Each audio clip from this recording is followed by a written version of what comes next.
কিরকম ইনটেনশন থাকলে মানুষের যেন এরকম একটা কাজ করতে পারে। অর্থাৎ আমরা ছোট পর্দার অভিনেতা জুবানকে তো আমরা সবাই চিনি। সম্প্রতি উনি একটা নাটকে অভিনয় করছে। ঈদের মধ্যে মুক্তি পাইছে। এই নাটকটার নাম হচ্ছে 'রূপান্তর'। তো আপনারা যারা এই 'রূপান্তর' নাটকটা দেখছেন তারা ইতিমধ্যেই বুঝতে পারতেছেন ঘটনাটা কি ঘটছে। আমরা মানুষে প্রমোট করে, কোনো কিছু প্রমোট করে সেটা দেশ ও সমাজের ভালোর জন্য, এবং দেশ ও সমাজের যেটা ভালো হবে তার জন্য মানুষ একটা কিছু প্রমোট করতে পারে। কিন্তু এটা যদি হিতে বিপরীত হয়, মনে করেন যে সমাজ ও জাতির জন্য ক্ষতিকর এরকম একটা কিছুদিন কেউ প্রমোট করে, তাহলে অবশ্যই এটা আমাদের জন্য ভালো না, মানুষ এটা বয়কট করবে, সেটাই স্বাভাবিক। তো ঘটনাটা হচ্ছে যে এই যে জুবান আছে, জুবানের দিন আমরা একটু ওনার কেরিয়ারের দিকে লক্ষ্য করি। প্রথম দিকে উনি কিন্তু বাংলা লিঙ্কের যে সিম কোম্পানি আছে, বাংলা লিঙ্কের সিম কোম্পানির বিজ্ঞাপন দিয়া ওর কেরিয়ার শুরু হয়েছিল। অর্থাৎ অনেকটা সময় ধরে আমরা দেখতে পাই, বা আপনারা দুদিন দেখেন একটু ইন্টারনেটে সার্চ করিয়া, তাহলে উনি হচ্ছে বাংলা লিঙ্কে বিজ্ঞাপন করে ওর কেরিয়ারটা শুরু হয়েছিল। তারপর আস্তে আস্তে ছোট পর্দায় নাটক, বিভিন্ন প্রকার নাটক করছে, এবং ওনার জনপ্রিয় বেশ কিছু নাটক আছে। আপনারা যদি ইন্টারনেটে সার্চ করেন বা আপনারা দেখেন, বা যারা নিয়মিত নাটক দেখেন বা জুবান বা এরকম যদি একটু ঘাটাঘাটি করেন, তাহলে আপনারা অবশ্যই জানতে পারবেন জুবানের জনপ্রিয় নাটকগুলো। সো জুবান বাংলাদেশে বলা যেতে পারে মানে খুবই পপুলার এবং জনপ্রিয়তা অর্জন করছে অলমোস্ট।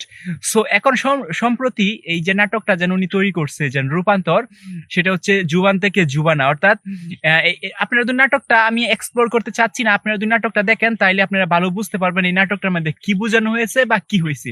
এখন এটা মূলত একটা ভাইরাল বা ট্রেন্ডিং বিষয় হয়ে গেছে, মানুষ এটাকে বয়কট করতেছে। এখন এই যে নাটকটা যেন আছে, এই নাটকটা স্পন্সর চলেছিল ওয়ালটন, আমাদের দেশীয় কোম্পানি আছে যেন ওয়ালটন। আমরা ওয়ালটনকে তো আমরা সবাই চিনি।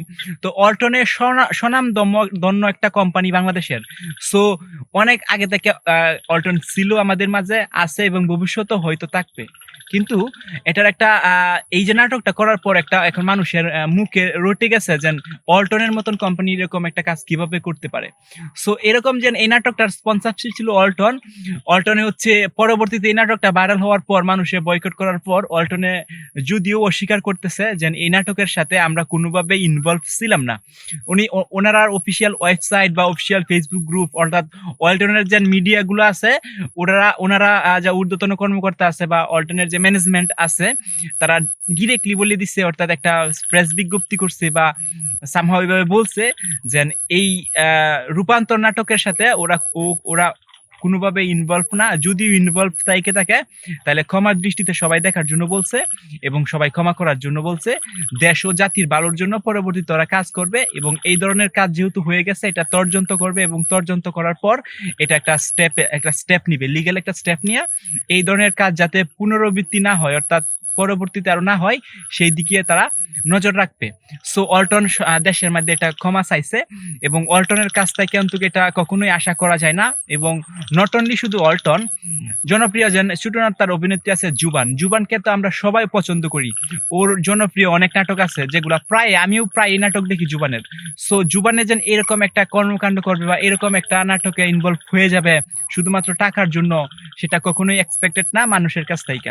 এখন এই যে নাটকটা যেন আছে 'রূপান্তর', এই নাটকটা যেহেতু সবাই বয়কট করতেছে বা এই নাটকটা দেখার পর সবাই বয়কট করতেছে, তখন সব প্ল্যাটফর্ম থেকে, অর্থাৎ ইউটিউব, ফেসবুক, অর্থাৎ যে প্ল্যাটফর্মের মধ্যে এই নাটকটা রিলিজ হয়েছিল ঈদের সময়, এই নাটকটা রিমুভ করা হয়েছে, অর্থাৎ সরিয়ে নেওয়া হয়েছে।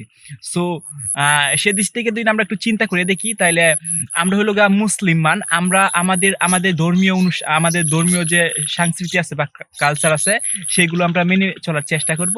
এবং বাংলাদেশের মানুষ এটা আবারও প্রমাণ করছে যে আমরা মুসলিম, আমাদের যে ধর্মীয় সাংস্কৃতিক আছে সেইগুলো আমরা কি করবাম, মেনে চলবাম। এবং সবাই এই নাটককে বয়কট করছে।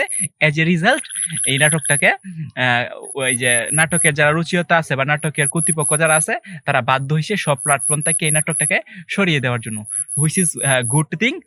সবাই ভালো থাকবেন, সুস্থ থাকবেন, নিরাপদে থাকবেন, এবং ফেসবুক, ইউটিউব এবং টিকটকে আরিফুল হোসেন আনোয়ার এই নামে আমাকে খুঁজে পাবেন। আল্লাহ হাফেজ।